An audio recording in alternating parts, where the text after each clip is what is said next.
Why exactly did progress toward a US-China trade deal apparently slow down, and President Trump finally enact his promised 25% tariff on $200 billion worth of Chinese goods? What will be the impact of this on the US-China trade war? And can the Chinese Communist Party be trusted to live up to any deal at all? This is American Thought Leaders, and I'm Yanya Kellick. Today we sit down with Curtis Ellis, who was Special Advisor to the Secretary of Labor in the Trump-Pence administration and is now a Special Policy Advisor with America First Policies. We discuss the rationale behind President Trump's tariffs on China and the longer-term implications of the US-China trade war and US-China relations overall. Curtis Ellis, wonderful to have you back on American Thought Leaders. Thank you for having me. So yesterday was, there were a lot of headlines, right, around these new tariffs that are coming into effect, 25% on some $200 billion worth of Chinese goods. In retaliation to the Chinese Communist Party renegotiating the deal or trying to renegotiate so many points. What do you make of all this? Well, we have to remember the history of all this. The immediate history is these 25% tariffs was supposed to go into effect January 1st. It's long been scheduled. Last year, President Trump placed 10% tariffs on a range of Chinese goods, which we had found were being illegally subsidized, dumped in the United States at below market value, below the cost of production, right, in order to deliberately drive out the competition. Undersell the competition, drive them into bankruptcy, grab market share. John D. Rockefeller did this with the Standard Oil Trust, the turn of the last century. Chinese are trying to do it across a range of industries. Right. So the Commerce Department determined after a lengthy investigation that this is exactly what's been going on. And we would put 10% tariff on these illegally subsidized, dumped products. That 10% tariff was supposed to increase to 25% on January 1st. Right. But President Xi Jinping said, well, let's negotiate about this. So we sat down and started talking with the Chinese. And we postponed that 25% increase till March 1st. March 1st, talks are making good progress. We postponed that increase previously scheduled, postponed it again. Well, as of this past week, we learned that all that good progress, the Chinese have reverted to form. I should say the Chinese Communist Party has reverted to form, making promises and then backtracking, making commitments and then reneging on the commitments they made, which, again, you look at the history, they made a number of commitments when they were admitted into the World Trade Organization 20 years ago, 2000. Right. They never lived up to any of those commitments. So, after 20 years of reneged commitments and broken promises, and after 3-4 months of the latest installment of broken promises, President Trump said enough is enough, and we will now have the 10% tariffs increased to 25%. And he said we're going to look at another $325 billion worth of goods imported from China that currently have no tariffs on them. And maybe we'll put 25% tariffs on those too. You have to remember that it's only after we put tariffs on these Chinese goods that China even sat down and started talking about anything. Right.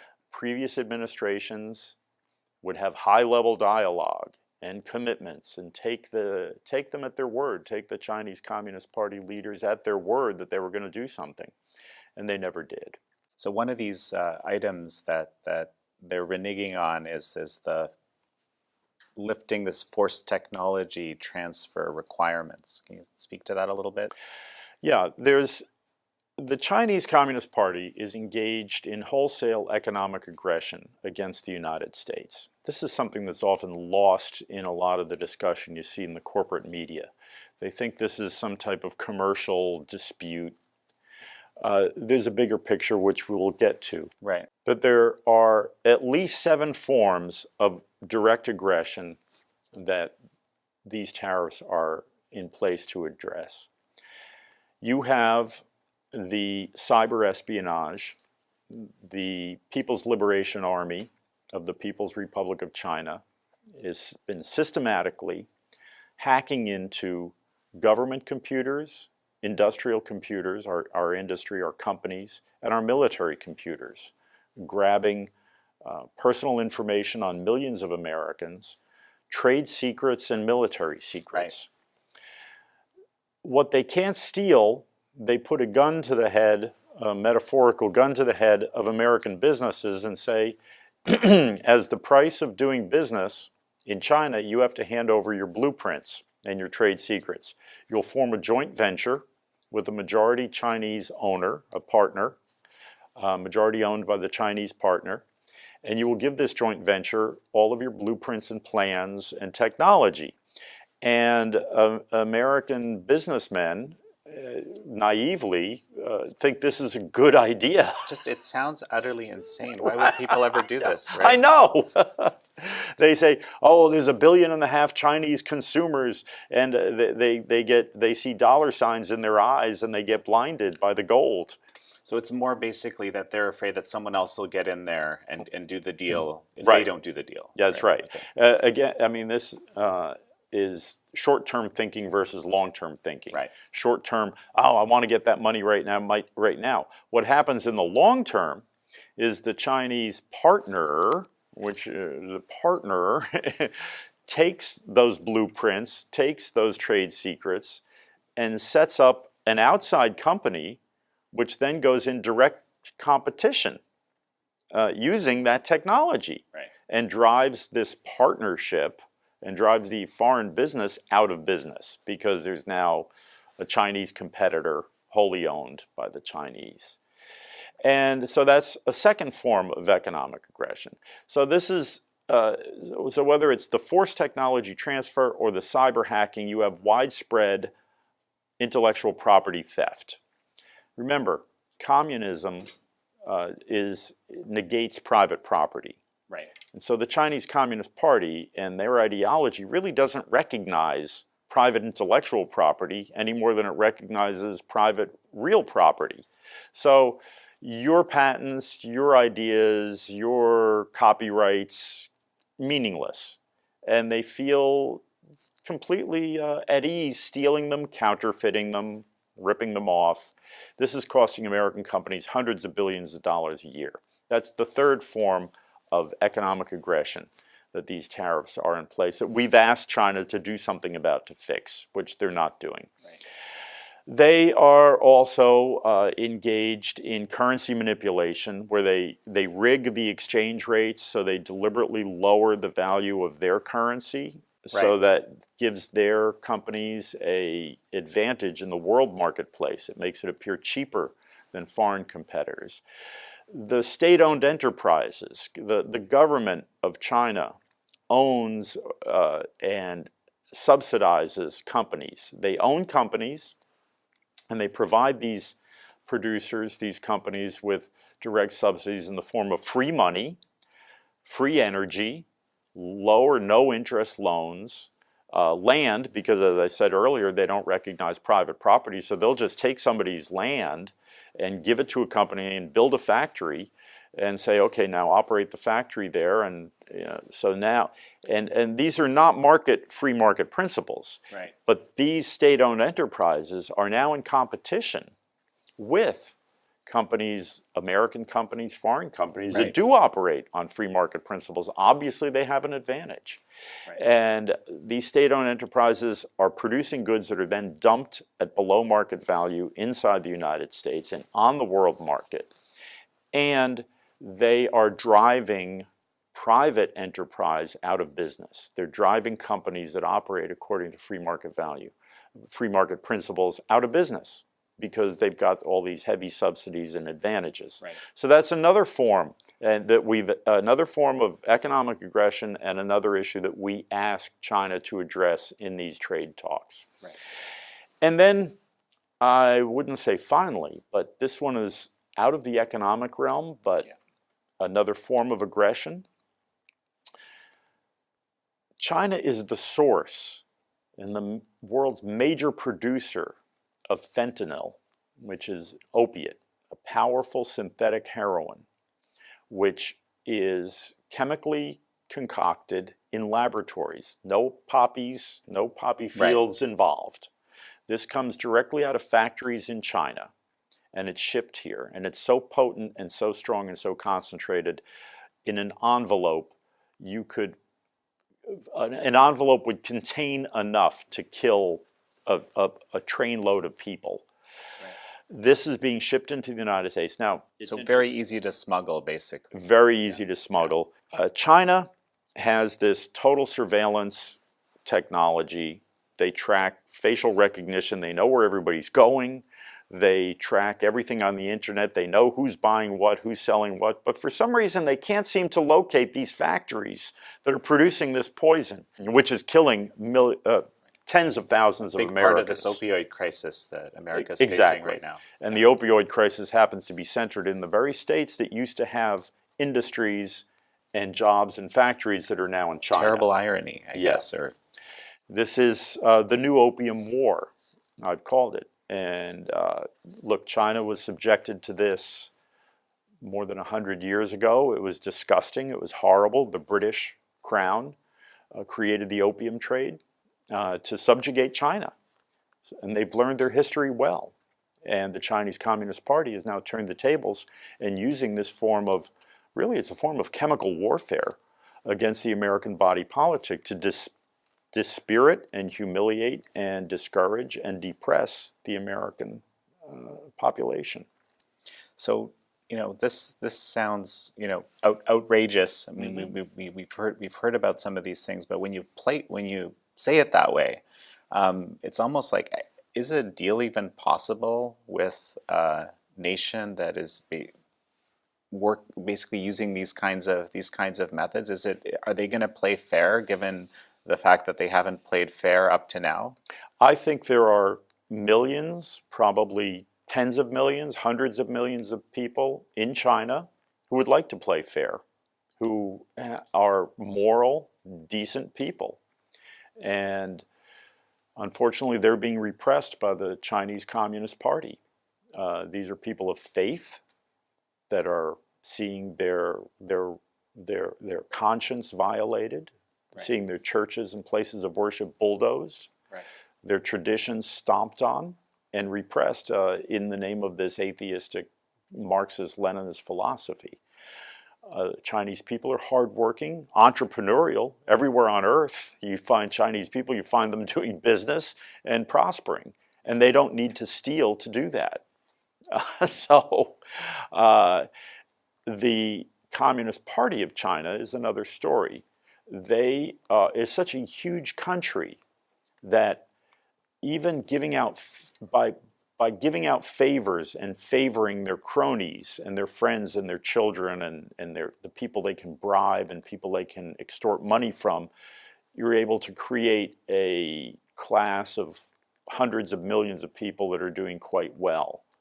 But if you were to take away these subsidies, take away all of these violations of international rules, the Chinese people could still prosper. I have a feeling they'd prosper even more if they weren't subjected to the Marxist-Leninist Xi Jinping thought or something. Look, as I said, the Chinese people are they're smart, they're geniuses. I mean, in America, some of the best top research scientists in every field. You find Asian Americans, you find Chinese Americans, you find Chinese nationals here. So they don't need to be doing this. The only reason they do it is so that the cadres of the Chinese Communist Party can extract extra power and extra wealth. So there's perhaps some way, I mean, the president, after this short meetings that were happening on Friday with the Chinese trade representative, he was saying that he believes there's, I believe the term is candid and constructive dialogue that had happened. So he still believes that some sort of a deal is possible with, obviously, the Chinese Communist Party we're talking about here. How can we trust the Chinese Communist Party to? to make good on its side of the deal? I guess that's my question. I see. Yeah. Well, if the cost of not making a deal is too high, then it becomes in their interest to make a deal. It's that simple. Got it. You know, deal, no deal. What's better for you? If they feel it's better for them to have no deal, there'll be no deal. What's happened in the past is they thought they could get away with their cheating. They thought they could get away with happy talk and empty promises, and the Americans, in this cloud of self-importance, thinking, oh, we will always be on top. Everybody wants to be just like us, and the Chinese Communist Party share our values, so we'll just let this go along, and over time it'll all work out. They could get away with it, but we have a different customer in the White House now, and he's not buying that. He understands exactly the nature of the problem, the nature of the threat and challenge we face. And that's the bigger question that I think we need to look at, which is missed in a lot of the commentary on this so-called trade war. This is not just a trade war. This is a war of values. This is a conflict of ideologies. Right. What's at stake here is not simply cheaper TVs or cheaper t-shirts or everyday low prices at the department store. What we're witnessing is a contest over who will own the future and over the continued existence of American ideals, what we'd call Western ideals: freedom of speech, freedom of thought, freedom of conscience, freedom of religion, private property, individual rights. Because the Chinese Communist Party does not believe in individual rights. They believe in collective wisdom or collective leadership or obedience and authority. They don't believe in private property. Freedom of speech extends only if you speak what we deem to be proper speech. Politically correct speech? Politically correct speech, yes. Thank you. Freedom of religion, no such thing. Ask the Uyghurs, ask the Christians, ask the Tibetans. Ask the Buddhists, ask, it's not a religion, but ask the Falun Gong if you're allowed to follow your conscience. It's Chinese communism, socialism with a Chinese characteristic, is still an atheistic philosophy, a materialistic philosophy. They don't believe in any higher spiritual dimension. We do here in the West and in the United States. Will America continue to exist? Will all of these ideals that I just went through continue to exist? A world that is where the supreme power, where the top power is the Chinese Communist Party, will be a very different world than the world we live in. Censorship will be the norm. Everything will be directed by a central authority. It's already starting to happen where you see CBS. CBS is censoring its content according to the wishes of the Chinese Communist Party, so as not to offend the Chinese. Marriott Corporation fires people who offend the Chinese because they want to do business in China, and the communist commissars say, well, you can't talk about this, you can't do that, and anyone who does must be fired, so they fire them.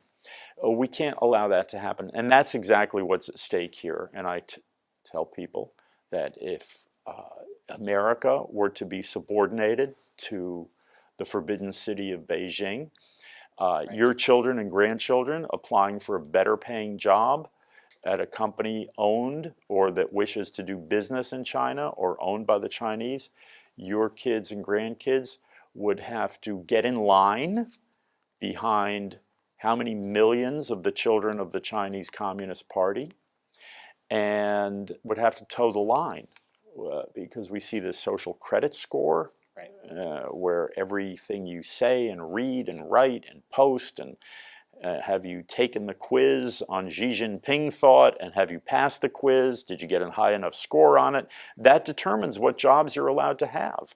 That determines what apartments you're allowed to have, what schools you're allowed to go to. That's the future that they have in mind for the entire world. And that's what's at stake here. It's not about cheaper t-shirts or a cheap television set. No, it sounds terrifying when you put it that way. And I mean, we're talking about a trade war here, but really you're kind of saying that this trade war is just a subset of a broader Cold War. Would it be fair to say that? It's the subset of a broader war, of a broader contest, because the classic Chinese military strategy says the best general defeats the enemy without firing a shot. The kinetic warfare, actual bombs and missiles and guns, that's the last stage.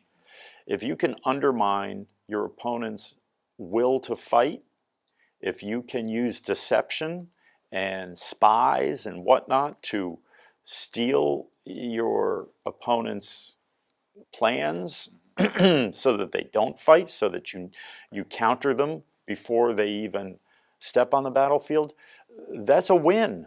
That's a victory. And so the Chinese Communist Party sees this economic contest as part of the broader war. Right. And the goal is for China to be the supreme power in the world, to be the global hegemon, to control key industries, key technologies of the 21st century, from agriculture to biotechnology to robotics, artificial intelligence, computing, automotives, smart automotives, right? Self-directed cars, autonomous vehicles, things like that, electric vehicles.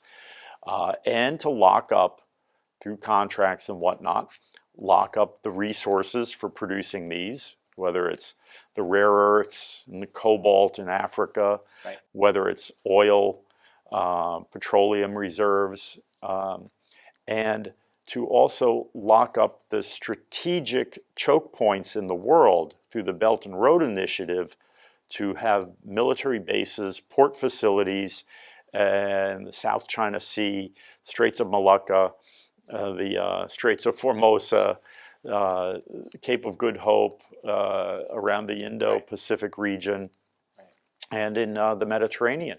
That's their goal. And notice, they've yet fired a shot. All of these things I've talked about, acquiring the resources, acquiring the bases, gaining the technology, they're moving towards global supremacy without having deployed any troops on the field. So, I mean, in a sense, these tariffs on the economic sphere are just an attempt to kind of level the playing field in a way. Would you say that? Yeah, there's two things going on with the tariffs. One is it's cutting off the Chinese access to the American consumer market, or limiting it, right? Because they need the hard cash. Right. They're buying basing rights around the world. They're entering into these deals around the world, acquiring companies and whatnot, using Western cash. They're getting that cash from aisle 6 of Walmart by selling goods there. Okay. But the other thing to keep in mind, as I said before, these tariffs came in place. It came about after a lengthy investigation by the U.S. Commerce Department, which determined that these goods being produced in China are being subsidized. So the tariffs are basically making up for that subsidy. If a piece of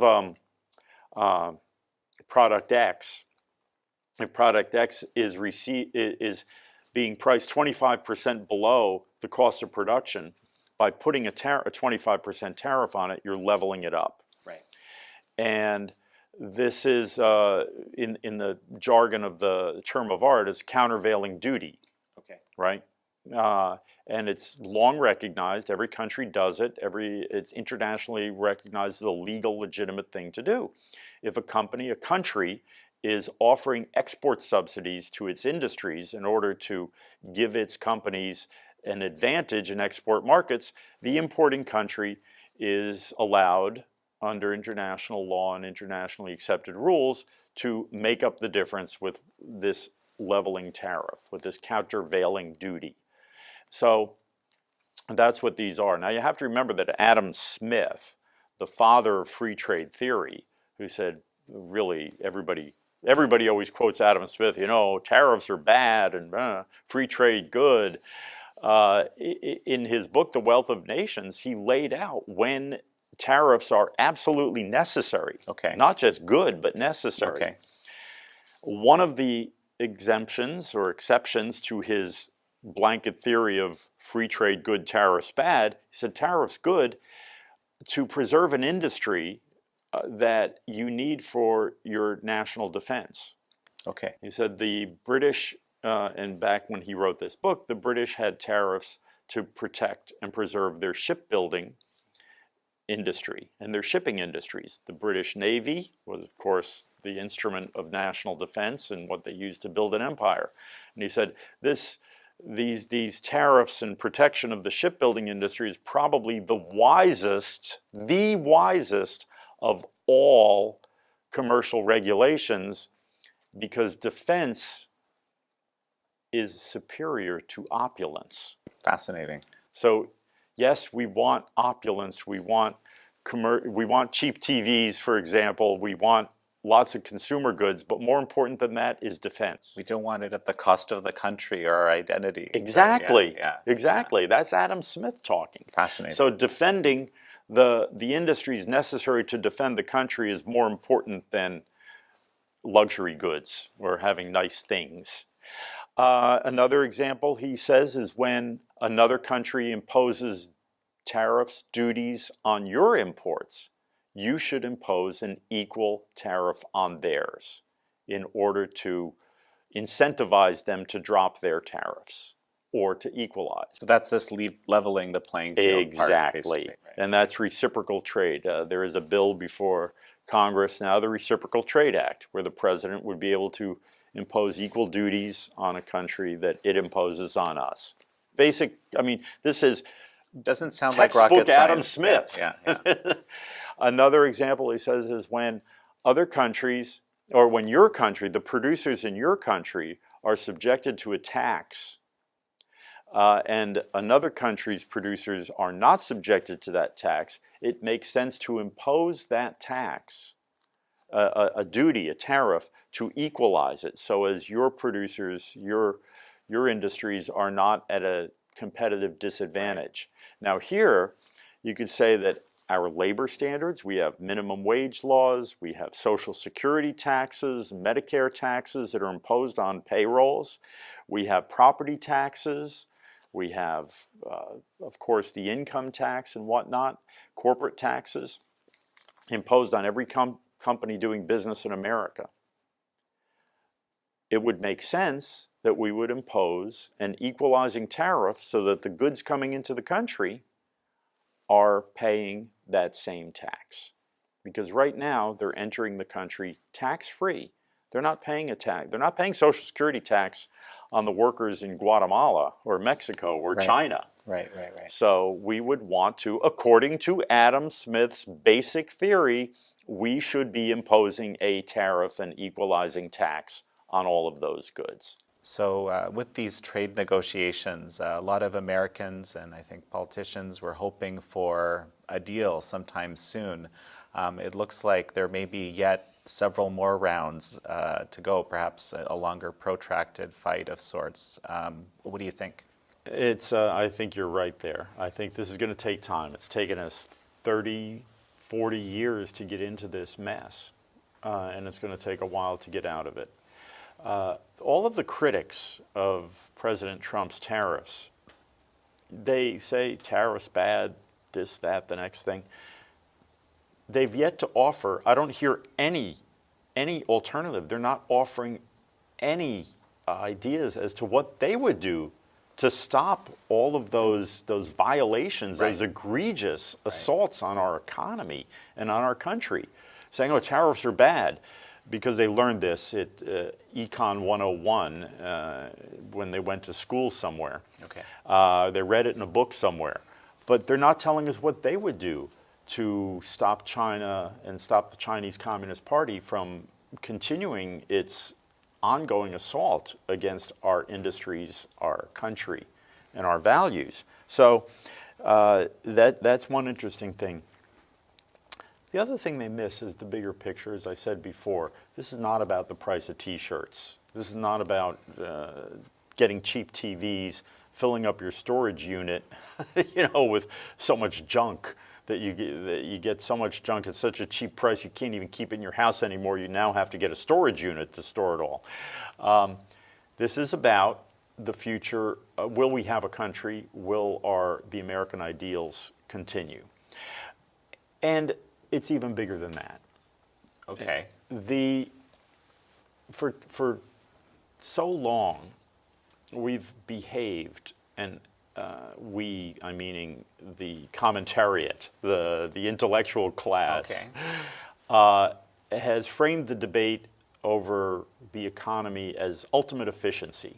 Look, our goal, the goal of the government's policy, our government economic policy and its overall policy is not, the goal is not efficiency. It should be raising the quality of life of its citizens, all its citizens. So our goal here is not simply the cheapest t-shirt and the maximum economic efficiency as measured on some spreadsheet. It's the best quality of life for people, which then gets almost into a, dare I say, philosophical or almost spiritual dimension of what is the best quality of life. Will more cheaper consumer goods, is that the sole measure of a better quality of life, of happiness? Will that bring you happiness? Because remember, what's there in the founding documents of this country? The pursuit of happiness. Right. And so we're starting to enter into a really interesting discussion which cannot be explained simply in economic terms. And this is where you go back to individual rights, freedom of conscience, freedom of speech, these freedoms and liberty. There is something here which, not going too far into this, but there's another dimension here at work. And as I say, keeping it simple, we can't define quality of life. I don't think anyone watching this, and I'm sure that the overwhelming majority of Americans would never think that you can explain or reduce happiness and quality of life to simply the greater amassing and consumption of material goods. Look into your child's eyes and tell me that. Look into your mother's eyes and tell me that happiness is simply about things and stuff. No, people know better than that. And so we have to remember, and actually Ambassador Robert Lighthizer, who is a very hard-nosed, brass tacks kind of guy, tough negotiator as well. Right. He said, we have come so far in defining the economic policy and the debate and the discussion that it is no longer, we no longer think efficiency is the goal here. And it's not about cheap t-shirts. It's about raising the quality of life, maximizing the quality of life for the American citizens. And what about there's specific groups of people in America, of course, that are actually even being targeted on the Chinese side. Soybean farmers was one example. How can those folks that are of course suffering economically, at least potentially because of this, how can they get through this? Well, look, President Trump has said that the revenues that come in from tariffs can be used to purchase commodities from the farmers, to buy soybeans, buy the crops. Let's be clear here that the price of soybeans has fallen over a period of years, not simply as a result of the soybeans or, of the tariffs and of the Chinese curtailing their purchases. Right. Part of the problem is Chinese hogs have been dying from a flu, from a swine flu, and so they don't have the demand. So there's for soybeans. For that specific issue, there's a combination of factors. Yeah, there's a combination of factors. And the other thing to keep in mind is, look, farmers are a hardy lot. They have faced uncertainties. Every year they face uncertainties. They put seeds in the ground. They don't know if there's going to be a drought or a flood, if they'll be able to get a crop out of the ground. 6 months later, they're gamblers. They're dealing with the most capricious of elements. It's called nature. And there ain't no predicting what nature's going to do. They have good years, they have bad years. They don't want to be at the mercy of a monopolistic processor. right?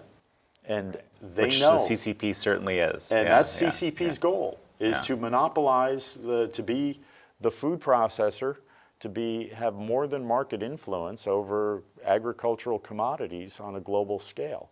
The farmers in this country have a hard enough time when Tyson is the monopoly processor, or Cargill. They have enough beef with that. When the processor is now in Beijing, they know that it's not going to be any better. In fact, it'll be far worse. So there are a lot of things we can do to make sure the farmers and the ranchers and the growers are not inordinately take the brunt of this.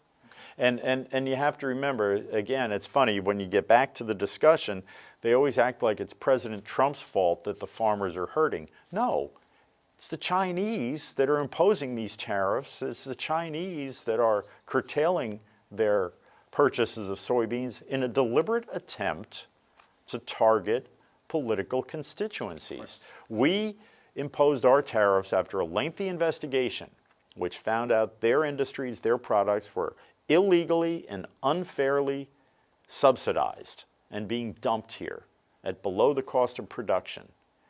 They retaliated with tariffs not based on, oh, well, we determined that soybeans are being unfairly subsidized. No, it's like, we're going to put a tariff on soybeans because those farmers are in swing states that President Trump needs for re-election. They're using tariffs like economic sanctions, not in accordance with any internationally accepted norms and rules. I think these are going to be some protracted negotiations that are going to stretch out over weeks. I know that President Trump is not going to back down. That's one thing you can take to the bank. He is not going to back down. He understands exactly what's at stake here. And we're now finally, long overdue conversation has begun, and an awareness that what is being negotiated, what is being contested is the future of our country and the continued existence of a private enterprise, free enterprise system, and the values, the American values, because should the Chinese prevail, the Chinese Communist Party prevail in their efforts to undermine American industry and the American economy and the American country, everything that we know and value and cherish will become an artifact of history. So President Trump understands that. The Washington establishment is beginning to understand that. They've woken up to the fact that the Chinese communist regime is not like any other economic competitor in the world. And the American people understand it too. So this is going to go on for a while. This is going to go on for quite a while.